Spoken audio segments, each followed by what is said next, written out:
Salut toată lumea și bine am venit pe canal. Astăzi vă facem un tutorial cum să faceți revolver in sau revolver in spike. E un trick pentru începători, arată ceva de genul acesta.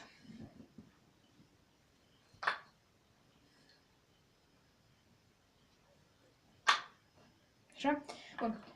Ca să faceți acest trick, va trebui să țineți așa canul.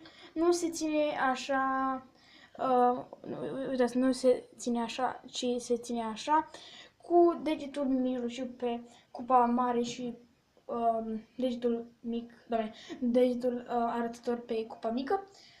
Și întâi va trebui să exersați, țineți tama în mână și doar luați degetul mijlociu de pe big cup și, și va trebui să vină într-o rotație ceva de genul ăsta.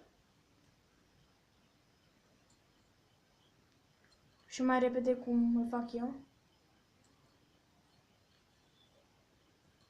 Așa, bun. Acum deci va trebui să dați asta în sus și când așa să o trageți în sus și când vine pe la nivelul canului va trebui să faceți o mișcare, un spike. O să mai fac o dată. Așa, bun. Acesta este un trick pentru începători, nu este chiar atât de greu. Va trebui să faceți ceva de genul acesta. Da.